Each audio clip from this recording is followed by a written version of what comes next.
Kenapa kita memilih kerjasama? Saya sudah jelaskan berkali-kali, ya. Kita kerjasama demi cinta kita kepada negara dan bangsa. Selamat datang di Biografi TV, channel yang membahas tentang biografi. Silahkan like dan subscribe channel ini agar kami dapat selalu memberikan konten-konten yang bermanfaat bagi kalian.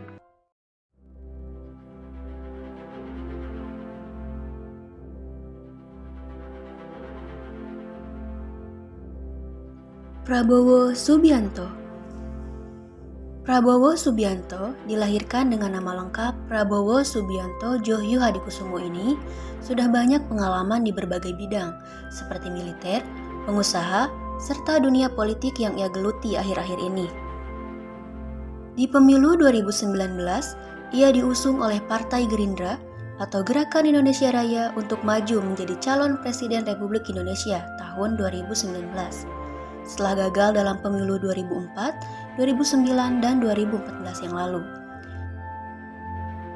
Banyak kontroversi yang dialamatkan kepada Prabowo Subianto semasa ia berkarir militer.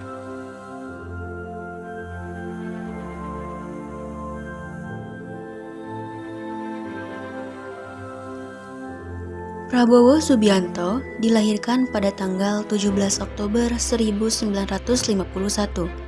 Prabowo merupakan anak dari pakar ekonomi Indonesia pada zaman Soekarno dan Soeharto, yaitu Profesor Sumitro Djohyo Hadikusumo.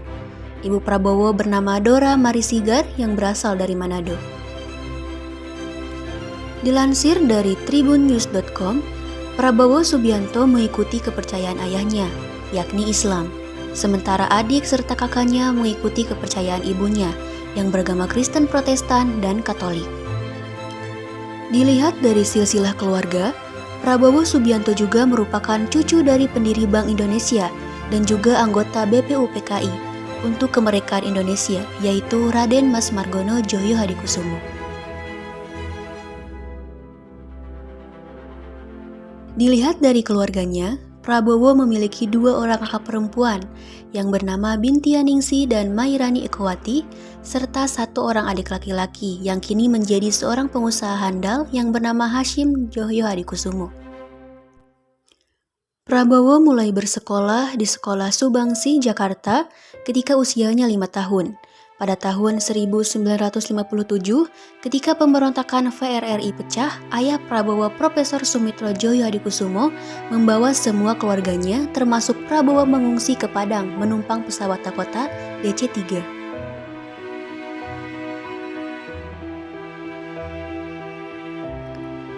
Pemerintahan Soekarno kala itu mencurigai Profesor Sumitro Djohyo Hadikusumo terlibat dalam gerakan pemberontakan tersebut. Akhirnya, Profesor Sumitro Djohyo Hadikusumo memboyong semua keluarganya pindah ke Singapura pada tahun 1958. Prabowo kemudian disekolahkan di British Elementary School, Singapura. Namun, gejolak politik negara Singapura kala itu yang lebih memilih menjaga hubungan baik dengan Presiden Soekarno membuat Prabowo beserta orang tuanya pindah ke Hong Kong pada tahun 1962. Di Hong Kong, ayahnya mendaftarkan Prabowo beserta saudaranya di Glenealy Junior School. Ayahnya membuka bisnis konsultan ekonomi di sana.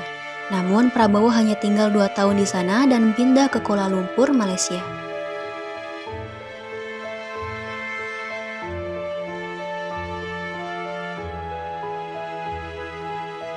Menurut beberapa sumber mengenai biografi Prabowo Subianto di Malaysia, ia bersekolah di Victoria Institute. Namun, konfrontasi antara Malaysia dan Indonesia terjadi pada tahun 1963. Profesor Sumitro Djohyo Hadikusumo secara terang-terangan membela Indonesia bangsanya sendiri, walaupun kala itu ia sering menentang Presiden Soekarno. Prabowo dan keluarganya akhirnya pindah ke Zurich, Swiss. Di negara tersebut, Prabowo bersekolah di American International School dan mulai belajar bahasa Jerman dan Prancis. Namun, belum lama di sana, pemerintah Swiss menolak suaka politik dari Profesor Sumitro Djohyo Hadikusumo dan keluarganya. Akhirnya Profesor Sumitro Joyo Hadikusumo memboyong istri dan anak-anaknya termasuk Prabowo Subianto ke Inggris, sebab pemerintah Inggris mau memberikan mereka izin tinggal permanen di sana. Prabowo kemudian kembali melanjutkan sekolahnya di American International School hingga tahun 1968. Setelah itu Prabowo kemudian kembali ke Indonesia.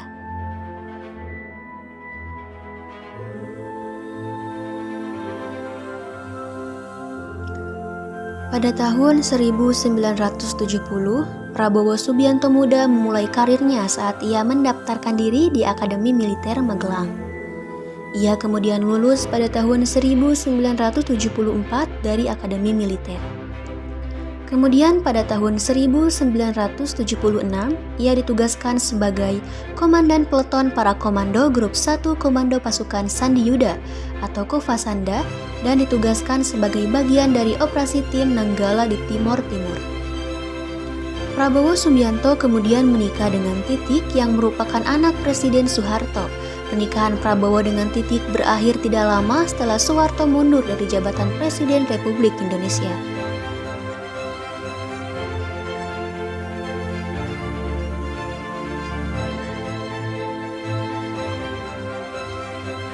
Dari pernikahannya dengan Titik, Prabowo dikaruniai seorang anak bernama Didit Prabowo. Anaknya itu tumbuh besar di Boston, Amerika Serikat, dan sekarang tinggal di Paris, Prancis. Di sana anak Prabowo bekerja sebagai seorang desainer.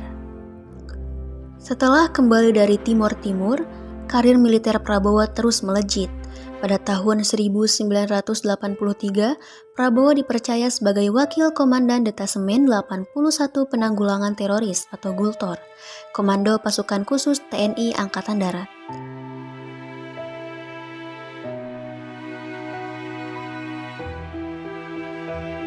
Setelah menyelesaikan pelatihan Special Force Officer Course di Fort Benning, Amerika Serikat, Prabowo diberi tanggung jawab sebagai Komandan Batalion Infanteri Lintas Udara. Jenderal yang diselimuti berbagai kontroversi. Banyak kontroversi dan dugaan pelanggaran HAM yang dilakukan oleh Prabowo Subianto saat ia berkarir di bidang militer. Pada tahun 1983 kala itu masih berpangkat kapten, Prabowo diduga pernah mencoba melakukan upaya penculikan sejumlah petinggi militer. Sasarannya termasuk Jenderal LB Murdani seperti yang diceritakan oleh Letjen Sintong Panjaitan dalam bukunya Perjalanan Prajurit Para Komando, terbitan Kompas. Dikutip dari merdeka.com, upaya yang dilakukan Prabowo ini digagalkan oleh Mayor Luhut Panjaitan yang saat itu menjabat sebagai Komandan Den 18 atau anti teror. Prabowo sendiri adalah wakil Luhut saat itu.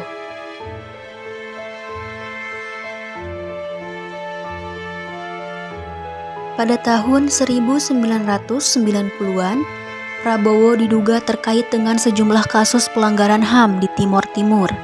Pada tahun 1995, ia diduga menggerakkan pasukan ilegal atau pasukan ninja yang melancarkan aksi teror ke warga sipil.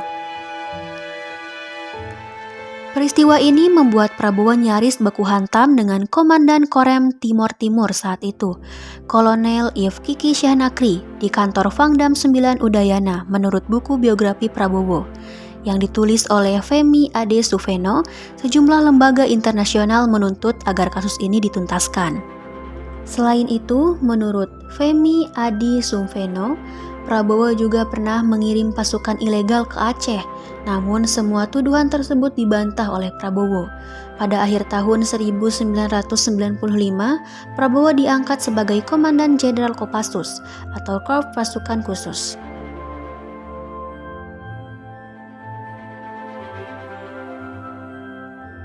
Pada tahun 1997,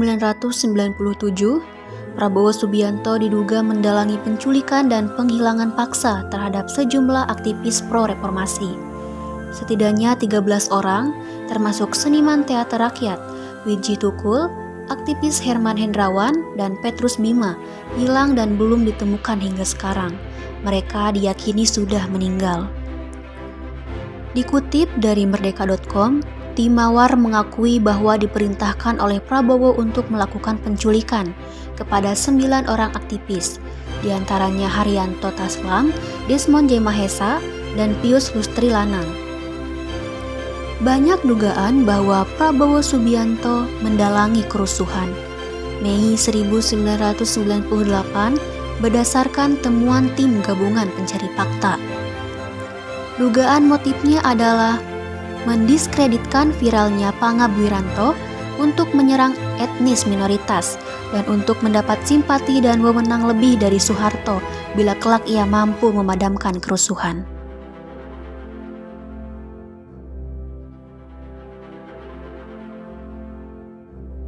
Pada Mei 1998, Prabowo melakukan insubordinasi dan berupaya menggerakkan tentara ke Jakarta menurut kesaksian B.J. Habibie dalam bukunya yang berjudul Detik-Detik Menentukan, serta kesaksian Purnawirawan Sintong Panjaitan.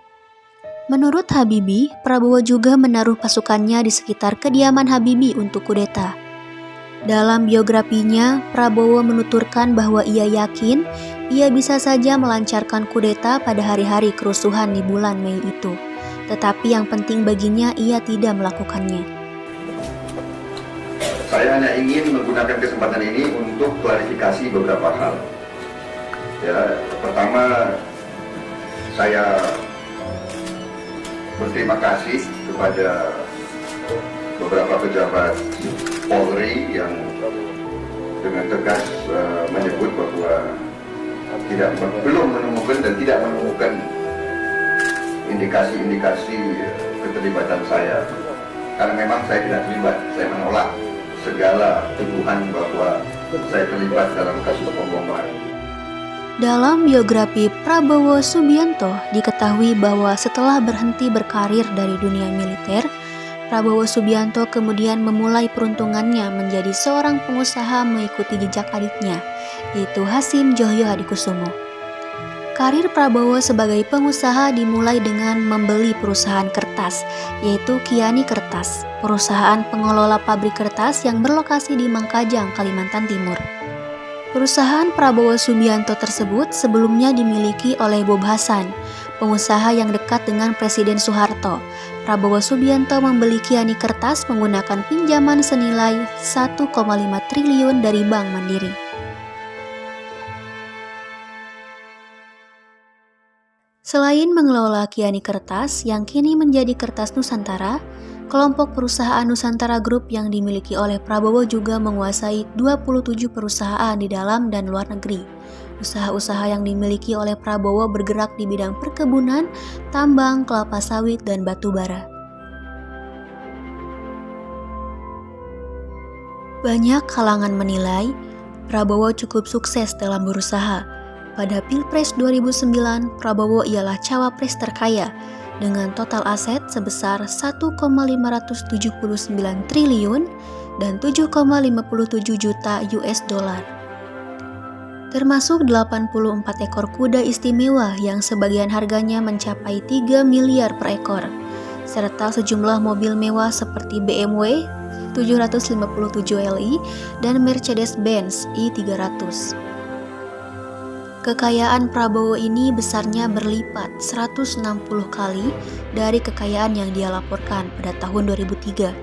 Kala itu ia hanya melaporkan kekayaan sebesar 10,153 miliar. Pada Pilpres tahun 2014 lalu, harta kekayaan Prabowo yang dilaporkan sebesar 1,6 triliun rupiah. Dan pada tahun 2018, berdasarkan data laporan harta kekayaan negara yang dikutip dari lkhvn.kpk.go.id, kekayaan Prabowo mencapai sekitar 1,9 triliun rupiah. Dalam biografi Prabowo Subianto, diketahui bahwa ia sempat mencalonkan diri sebagai calon presiden dari Partai Golkar pada konvensi Capres Golkar 2004. Meski lolos sampai putaran akhir, akhirnya Prabowo kandas di tengah jalan, ia kalah suara oleh Wiranto. Kemudian pada tahun 2009, Prabowo Subianto memulai peruntungannya kembali menjadi calon presiden pada pemilu 2009. Namun ia akhirnya menjadi calon wakil presiden mendampingi Megawati yang maju menjadi calon presiden Republik Indonesia. Kala itu Prabowo mendirikan partai bernama Gerindra atau Gerakan Indonesia Raya dan menggunakannya sebagai kendaraan politik. Namun hasil pemilihan umum berkata lain. Megawati yang berpasangan dengan Prabowo Subianto kalah dengan pasangan Susilo Bambang Yudhoyono dan Budiono yang menjadi Presiden dan Wakil Presiden Republik Indonesia.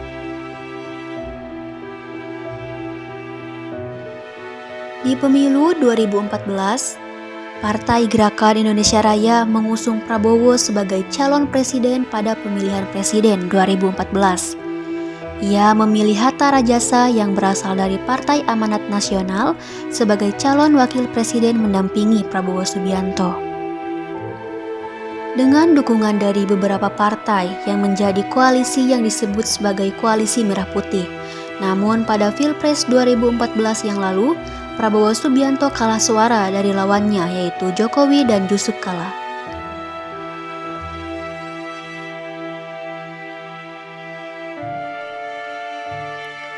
Di tahun 2019, Prabowo kembali diusung sebagai calon presiden pada Pilpres 2019.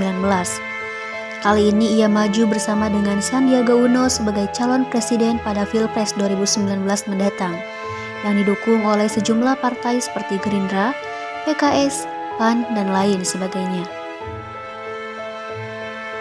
Namun, ia kalah perolehan suara lawannya, yakni pasangan Joko Widodo dan Ma'ruf Amin, setelah hasil perhitungan suara diumumkan oleh KPU.